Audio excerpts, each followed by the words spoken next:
گے, بعد میں یہ ہوں گے, پھر ہم ہوں گے, پھر یہ ہوں گے. اللہ کے جواب دینا ہوگا, کیونکہ اسلام جھگڑے ختم کرنے کے لیے آیا تھا, جھگڑے بڑھانے کے لیے نہیں آیا تھا. ایک دن میں پہنچا, ایک مفتی صاحب تقریر کر رہے تھے, مفتی صاحب حضرات, اور وہ اسلام اور سیاست بول رہے تھے. اسلام اور سیاست, اسلام میں سیاست ہے, یہ ہے وہ ہے, پھر وہ نیزے اور تیر سب آگے اس میں شامل ہو گئے. میں بیٹھا تھا, مجھے غصہ آیا, میں نے کہا میں نمبر میں نہیں جاؤں گا, یہ تیر خالی چلا رہے ہیں, چلائیں تو چلے, پتا نہیں کون سا ہمارے جا کے نہیں جائے. 5 منٹ چلے چلے, 5 منٹ چلے چلے. میں گیا تھا, بیٹھا رہا کر کے, مفتی صاحب تقریر کو اتر گئے. بیٹھا, میں نے کہا اسلام میں سیاست ہے, اسلام میں سیاست ہے, لیکن اسلام کی سیاست میں حکمت اور مصلحت ہے. اور چلے جاؤ اس دور میں, تاریخ کا وہ ورق پلٹو, جب کعبے کی تعمیر ہوئی اور تعمیر میں حجر اسود نکال کے رکھا گیا, سارے مکے کے بڑے بڑے سردار, بڑے بڑے قبیلے کے سردار آگے کھڑے ہوئے کہ حجر اسود ہم رکھیں گے, حجر اسود ہم رکھیں گے. اگر ایک نے ہاتھ لگا دیا, دوسرا تلوار لیے کھڑا ہوا. اگر دوسرے سردار نے ہاتھ لگا دیا تو تیسرا تلوار لیے کھڑا ہو کے ڈبل مار دیں گے. مطلب یہ کہ اگر حجر اسود کو کسی نے ہاتھ لگایا تو خون خرابہ شروع, جدال و قتال شروع. اور ایسی لڑائیاں نہیں ہوتی تھی جو سالوں سال چلتی رہتی تھی, 10 سال چلتی تھی. اگر اس وقت کوئی بھی حجر اسود کو ہاتھ لگاتا تو پتہ نہیں کتنے لوگ اس میں مرتے, کتنے سال لڑائی چلتی. وہ قربان جو اسلام کی سیاست تھی. اللہ کے رسول تشریف لائے ہمارے آپ کے نبی کا, کیا بات ہے کہ حضور سب کہہ رہے ہیں ہم رکھیں گے, ہم رکھیں گے. پتھر لے کے رکھے گا کون؟ اچھا, فوراً چادر اتاری, چادر بچھا دی, حجر اسود کو اٹھایا, چادر پہ رکھا, کہا جتنے سردار ہیں سب پکڑ لو. سب نے پکڑا, حجر اسود ملا کے رکھ دیا, جھگڑا ختم. یہ اسلام کی سیاست ہے. اسلام کی سیاست میں مصلحت اور حکمت ہے. اسلام کی سیاست نے جھگڑوں کو ختم کیا, جھگڑوں کو بڑھایا نہیں.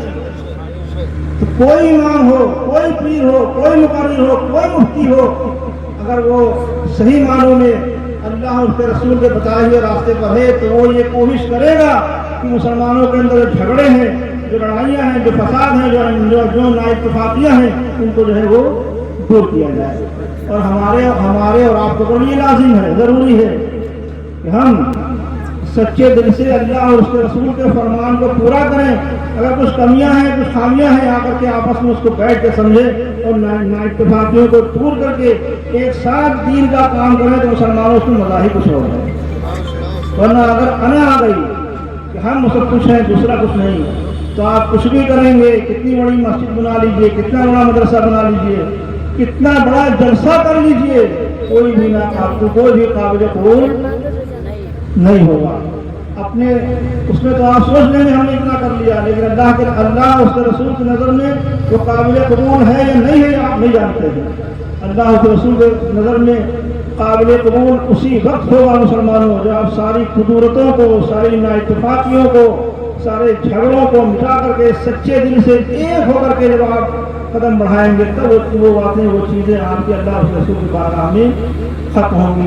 تو جتنے بھی گاؤں کے لوگ ہیں, خواہ وہ عوام میں ہوں, خواہ وہ مسجد کے ائمہ ہوں, جہاں پہ گاؤں کے حفاظ یا علماء ہوں, ان سے میری گزارش ہے کہ آپ لوگ بیٹھ کر کے جو یہ باتیں ہیں اپنے کسی بڑے کو بلا کر کے اس کو سمجھیے, اور جس طرح سے یہ جلسہ ہوتا تھا اسی طرح سے اس کو کر دیا.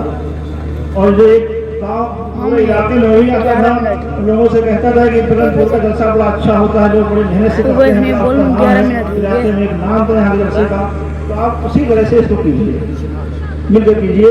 آئندہ سال انشاءاللہ جب جلسہ ہو تو جس طرح سے ہوتا تھا اسی طرح سے ہو. کسی کو بلائیے, اپنے بڑے کو بیٹھ کر کے ساری باتوں کو ختم کر کے اور ایک ساتھ مل کے دین کا کام کیجیے, تاکہ آپ قیامت کے دن, یہاں پہ تمام لوگ ہیں, کوئی مجھ سے مرید ہے, کوئی طالب شریعہ کا مرید ہوگا, کوئی کہیں سے ہوگا, کہیں سے ہوگا, لیکن یاد رکھو مرید چاہے میرے ہوں, چاہے طالب شریعہ کے ہوں, چاہے کسی اور شیخ کے ہوں, چاہے کسی اور پیر کے ہوں, کسی بھی سنی صحیح عقیدہ شیخ کے آپ مرید ہیں, قیامت کے دن سب مل کر کے غوث پاک کے جھنڈے کے نیچے ہوں گے.